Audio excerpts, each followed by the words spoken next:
Hallelujah, praise the Lord. கர்த்தர் நல்லவர். இந்த அக்டோபர் மாதத்திலும் கர்த்தருடைய வார்த்தையை உங்களோட பகிர்ந்து கொள்ளுகிறதுல நான் ரொம்ப மிக்க சந்தோஷப்படுகிறேன்.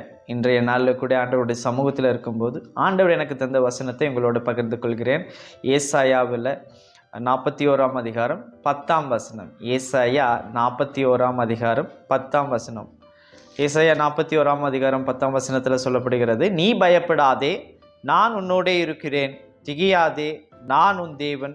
நான் உன்னை பலப்படுத்தி உனக்கு சகாயம் பண்ணுவேன். என் நீதியின் வலது கரத்தினால் உன்னை தாங்குவேன். ஹல்லேலூயா. அருமையான ஒரு வாக்குத்தத்தம். ஆண்டவர் இஸ்ரவேல் ஜனங்களுக்கு அவர்களை ஆறுதல் படுத்தும்படியாக ஆண்டவர் கொடுக்குற ஒரு வாக்குத்தத்தம். ஹல்லேலூயா. சிறைப்பட்டு இருக்கிறாங்க, என்ன பண்ணுவது என்று திகைத்து கொண்டு இருக்கிறாங்க. அந்த சூழ்நிலைமையில கர்த்தர் கொடுக்கிற வாக்குத்தத்தம் இது. நீ பயப்படாதே. ஹல்லேலூயா. ஆண்டவர் சொல்லுகிறார், நீ பயப்படாதே, நான் உன்னோட இருக்கிறேன். பாருங்க, ஆண்டவர் சொல்லுகிறது நீ பயப்படாதே. ஆமென். இன்றைய நாளில் கூட இதை பார்த்து கொண்டு இருக்கிற ஒவ்வொருத்தரையும் பார்த்து ஆண்டவர் சொல்லுகிற காரியம், சூழ்நிலைகள் எப்படியா இருந்தாலும் ஹல்லேலூயா, நீ பயப்படாதே. ஹல்லேலூயா. நம்ம ரோமர் 8 அதிகாரம் 15 வசனத்தில் நம்ம வாசிக்கக்கூடும். ரோமர் 8:15 ஆண்டவர் நமக்கு எப்படிப்பட்ட ஒரு ஆவியை தந்திருக்கிறார் என்றால், ரோமர் 8 அதிகாரம் 15 வசனம் சொல்கிறது, அந்தபடியே திரும்பவும் பயப்படுகிறதற்கு நீங்கள் அடிமைத்தனத்தின் ஆவியை பெறாமல் அப்பா பிதாவே என்று கூப்பிட பண்ணுகிற புத்திர சுகாரத்தின் ஆவியை பெற்றீர்கள். நாம் அடிமையின் ஆவியை பெறவில்லை, அப்பா பிதாவே என்று கூப்பிடத்தக்க புத்தி சுகாரத்தின் ஆவியை நமக்கு ஆண்டவர் தந்திருக்கிறார். ஹல்லேலூயா. நம்ம அடிமையாக இருக்க வேண்டிய அவசியம் இல்லை, நம்ம பயத்தோடு இருக்க வேண்டிய அவசியம் இல்லை. ஹல்லேலூயா.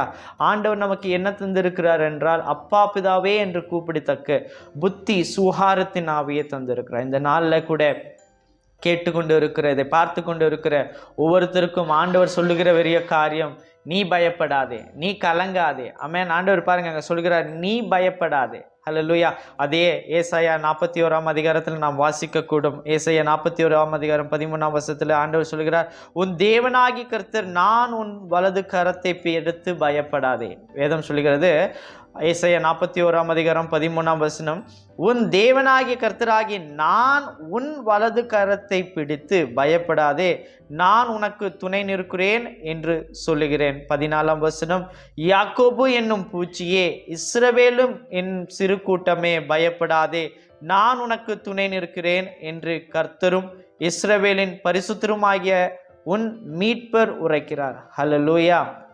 ஆண்டவர் நம்முடைய கரத்தை பிடித்து, தமது வலது கரத்தினாலே ஆண்டவர் நம்மளுடைய வலக்கரத்தை பிடித்து ஆண்டவர் சொல்லுகிற காரியம், நீ பயப்படாதே. 13 வசனத்தில் பார்க்கிறோம், நான் உன் வலது கரத்தை பிடித்து பயப்படாதே. பாருங்க, ஆண்டவர் தாமே தம்முடைய கரத்தை பிடித்து இந்த நாளில் ஆவியான தேவன் இன்று உங்க கரத்தை பிடித்து சொல்ல விரும்புகிறார், நீ பயப்படாதே. நீ எந்த ஒரு சூழ்நிலைமை இருந்தாலும் நீ பயப்படாதே. ஆண்டவர் தம்முடைய கரத்தை பிடித்து, ஹல்லேலூயா, ஒரு தகப்பன் தன் பிள்ளையை கரத்தை பிடித்து நடத்துகிறது போல உங்க கரத்தையும் என் கரத்தையும் பிடித்து ஆண்டவர் இப்ப இன்னைக்கு சொல்லுகிற காரியம், நீ பயப்படாதே. அங்கப்ப நான் உனக்கு துணை நிற்கிறேன். ஆண்டவர் நான் உனக்கு துணை நிற்கிறேன் என்று சொல்லுகிறார். அது மட்டுமில்ல, யாக்கோபு என்னும் பூச்சியே, இஸ்ரவேலும் என்னும் சிறு கூட்டமே பயப்படாதே, நான் உனக்கு துணை நிற்கிறேன் என்று கர்த்தரும் இஸ்ரவேலின் பரிசுத்தருமாகிய உன் மீட்பர் உரைக்கிறார். ஹல்லேலூயா. யாக்கோபு என்னும் சிறு பூச்சியே, இஸ்ரவேலோ என்னும் சிறு கூட்டமே. ஹல்லேலூயா. யாரும் மதிக்காத வண்ணமாக, யாரும் ஒரு பொருட்டாக எண்ணப்படாது இருக்கிறீங்களா? ஹல்லேலூயா. ஒரு சிறு கூட்டமா, ஒரு சிறு பூச்சியா ஆண்டவர் இன்னைக்கு சொல்ல விரும்புகிறார், நீ பயப்படாதே, நான் உனக்கு துணை நிற்கிறேன் என்று சொல்லுகிறார். ஆமென். ஆண்டவர் நமக்கு அந்த அடிமையின் ஆவியை தராமல் அப்பா பிதாவே என்று கூப்பிடத்தக்க ஆவியை நமக்கு தந்திருக்கிறார். அது மட்டும் இல்ல, ஆண்டவர் அங்கே சொல்லுகிற காரியம், நீ பயப்படாதே, நான் உன்னோடே இருக்கிறேன். திகையாதே, நான் உன் தேவன். நான் உன்னை பலப்படுத்தி உனக்கு சகாயம் செய்வேன். என் நீதியின் வலது கரத்தினால் உன்னை தாங்குவேன். ஹல்லேலூயா. நான் உன்னோட கூட இருக்கிறேன். பாருங்க, ஆண்டவர் தருகிற வாக்குத்தத்தம், நான் உன்னோட கூட இருக்கிறேன். ஆமென். அந்த வானத்தையும் பூமியையும் படைத்த அந்த சர்வ வல்லமையுள்ள தேவன் உங்களோடும் என்னோட இருக்கிறார். அல்லேலூயா. 1 கொரிந்தியர் 3:16 போட்டிருக்கு, நீங்களே தேவனுடைய ஆலயமா இருக்கிறீர்கள், தேவ ஆவி உங்களில் வாசமாய் இருக்கிறது என்று நீங்கள் அறியீர்களா? அல்லேலூயா. தேவ ஆவியானவர் நமக்குள்ள இருக்கிறார். இன்னைக்கு ஆண்டவர் சொல்லுகிற காரியம், நான் உன்னோட இருக்கிறேன். பாருங்க, இந்த வானத்தையும் பூமியும் சகலத்தையும் படைத்த அந்த ஆண்டவர் நம்மளோட இருக்கிறார். ஆமென். நம்ம பயப்பட வேண்டிய அவசியம் இல்லை. ஆண்டவர் சொல்லுகிறார், நான் உனக்கு துணையா இருக்கிறேன், நான் உனது வலது கரத்தை பிடித்து நடத்துகிற, நீ ஏன் கலங்குகிறார், நீ ஏன் திகைத்து கொண்டு இருக்கிறார், எந்த காரியம் உங்களை பயப்படுத்தி கொண்டு இருக்கிறோ அந்த காரியத்துக்கிட்ட சொல்லுங்க, எனக்கு என் கூட இருக்கிற ஆண்டவர் பெரியவர், உலகத்தில் இருக்கிறவரை காட்டிலும் எனக்குள்ள இருக்கிற என் ஆண்டவர் பெரியவர், அவர் என் கரத்தை பிடித்து இருக்கிறார். ஹல்லேலூயா. அவர் எனக்கு துணையாக இருக்கிறார். நான் இயேசுவினால் நான் ஒரு சேனைக்குள் பாய்வேன், என் இயேசுவினால் நான் ஒரு மதிலை தாண்டிடுவேன், இந்த சூழ்நிலையை நான் கடந்து செய்வேன், நான் பயப்பட மாட்டேன், ஏன்னா எனக்கு ஆண்டவர் துணை இருக்கிறார். ஆமென். இந்த மாதத்தில் எடுத்துக்கொள்ளுங்க இந்த வாக்குத்தத்தத்தை. உங்களை ஆண்டவர் சொல்லுகிற காரியம், நான் உனக்கு துணை இருக்கிறேன். அது மட்டும் இல்லை, அங்கே ஆண்டவர் சொல்லுகிற காரியம், நான் உன்னை பலப்படுத்தி உனக்கு சகாயம் செய்வேன். ஆண்டவர் நமக்கு உதவி செய்வார். ஆண்டவர் நமக்கு ரட்சிப்பை கொடுக்கிறார். நமக்கு எதுக்கு இன்னைக்கு ரட்சிப்பு தேவை? நமக்கு ஒரு சுகம் தேவையா? கடன் பிரச்சனை மாற வேண்டுமா? நம்முடைய சூழ்நிலைமைகள் மாற வேண்டுமா?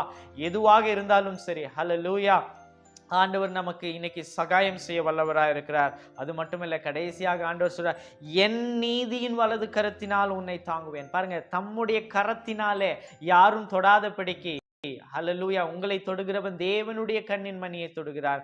என் நீதியின் வலது கரத்தினாலே உன்னை தாங்குவேன். ஹல்லேலூயா. நம்ம அதே ஏசாயால 41:11 12 வாசிக்க கூடும். உன்மேல் எரிச்சலாய் இருக்கிற யாவரும் வெட்கி லட்சை அடைவார்கள், உன்னுடைய வழக்காடுகிறவர்கள் நாசமாகி ஒன்றுமில்லாமல் போகிறார்கள், உன்னோடே போராடுகிறவர்களை தேடியும் காணாதிருப்பாய், உன்னோட யுத்தம் பண்ணின மனுஷர் ஒன்றும் இல்லாமல் இல்பொருளாவார்கள். ஹல்லேலூயா. எசாயா 41:11 சொல்கிறது, இதோ உன்மேல் எரிச்சலாய் இருக்கிற யாவரும் வெட்கி லட்சையை அடைவார்கள், உன்னோட வழக்காடுகிறவர்கள் நாசமாகி ஒன்றுமில்லாமல் போவார்கள். 12 சொல்லுகிறது, உன்னோட போராடுகிறவர்களை தேடியும் காணாதிருப்பாய், உன்னோட யுத்தம் பண்ணின மனுஷர் ஒன்றுமில்லாமல் இல்பொருளாவார்கள். ஹல்லேலூயா. பயப்படாதீங்க. ஹல்லேலூயா. உங்களோட போராடுகிறவர்களை தேடியும் காணாதிருப்பார்கள். ஆமென். ஐயோ, எனக்கு விரோதமா இவங்க எழும்புனாங்களே, என்னை ஒன்றுமே இல்லாம பண்ணி போடலான்னு நினைச்சாங்களே, ஆண்டவர் எனக்கு சொல்லுகிறார், அவர்களை குறித்து நீ பயப்படாதே, யாரை குறித்தும் நீ பயப்படாதே, அவர்கள் இல்பொருள் ஆவார்கள், அவர்கள் இல்லாமே போயிடுவாங்க. ஆமென். ஆண்டவருடைய பிள்ளைகளுக்கு ஆண்டவர் கொடுக்கிற வாக்குத்தத்தம், பயப்படாதே. எல்லா நாளும் ஆண்டவர் உங்களை பார்த்து என்னை பார்த்து சொல்லுகிற காரியம், நீ பயப்படாதே. வருஷத்துல இருக்கிற எல்லா நாளும் ஆண்டவர் எல்லா நேரமும் எல்லா நாளிகையும் உங்களை பார்த்து என்னை பார்த்து சொல்லுகிற காரியம், நீ பயப்படாதே. எதை குறித்து பயப்பட்டு கொண்டு இருக்கிறீங்களோ அந்த காரியம் உங்களுக்கு நேரிடாது. ஏன்னா ஆண்டவர் உங்களுக்கு துணை இருக்கிறார். அவர் உங்களுடைய வலது கரத்தையும் என்னுடைய வலது கரத்தையும் பிடித்திருக்கிறார். அவர் நீதியின் வலது கரத்தினால் உங்களையும் என்னை தாங்குகிறார். ஆமென். இந்த மாதத்துல ஆண்டவரே, நீங்க என்னோடு இருக்கீங்க, ஆண்டவரே நீங்க எங்க வலது கரத்தை பிடித்திருக்கீங்க, உங்க நீதியின் வலது கரத்தினால் என்னை பிடித்திருக்கீங்க, எனக்கு நீங்க சகாயம் செய்வீங்க என்று அறிக்கையிட்டு கொண்டே இருங்க. ஆண்டவரே ஸ்தோத்திரித்து கொண்டே இருங்க. ஆண்டவரே நன்றி ஆண்டவரே, இத்தனை நான் நடத்தினீங்க, இதற்கு மேலும் நான் பயப்பட மாட்டேன். ஆண்டவரே இந்த மாதத்திலும் இந்த 10வது மாதத்திலும் என்னை நீங்க தான் ஆண்டவரே நடத்த போறீங்க என்று ஆண்டவருடைய வாக்குத்தத்தத்தை சொல்லி கொண்டு இருக்கேன். ஏன்னா ஆண்டவர் வாக்குத்தத்தவர் பண்ணினவர் உண்மை உள்ளவராக இருக்கிறார். வாக்குத்தத்தத்தை சொல்லி கொண்டே இருங்க, அறிக்கையிட்டு கொண்டே இருங்க, ஸ்தோத்திரித்து கொண்டே இருங்க. ஆண்டவர் உங்களோடு இருக்கிறதை அநேகர் காட்பார்கள். ஆமென். ஹல்லேலூயா. God bless you. நம்ம ஜெபிப்போம். அருமையாக நேசிக்கிற எங்கள் அன்பின் பரலோக பிதாவே, உம்மை ஸ்தோத்திரிக்கிறோம், நன்றியோடு துதிக்கிறோம். ஆண்டவரே, ஆண்டவரே பயப்படாதே என்று சொன்னீங்களே ஆண்டவரே, ஆண்டவரே நாங்கள் எதை குறித்தும் கவலைப்படாதபடி கலங்காதபடி கர்த்தரை பாதுகாத்துக் கொள்ளுங்க ஆண்டவரே. எங்க அவிசுவாசத்தை மன்னித்துள்ளுங்க. கர்த்தர் சொன்ன வாக்குத்தத்தத்தை நாங்கள் ஆண்டவரே நாங்கள் ப்ரொக்ளைம் பண்றோம் இயேசுவின் நாமத்தினாலே. ஆண்டவரே தேவரீர் எங்களோடு கூட இருக்கிறீர் ஆண்டவரே. ஆண்டவரே உமது நீதியின் வலது கரத்தினால் எங்களை தாங்குகிறீர், எங்களுக்கு சகாயம் பண்ணுகிறீர் ஆண்டவரே. நீர் அப்படி செய்து கொண்டிருப்பதற்காக ஸ்தோத்திரம் ஆண்டவரே. நாம மட்டும் மகிமைப்படட்டும், நீர் பொறுப்பெடுத்துக் கொள்ளும். இயேசு கிறிஸ்துவின் நாமத்தில் கேட்கிறோம் எங்கள் ஜீவனுள்ள நல்ல பிதாவே. ஆமென்.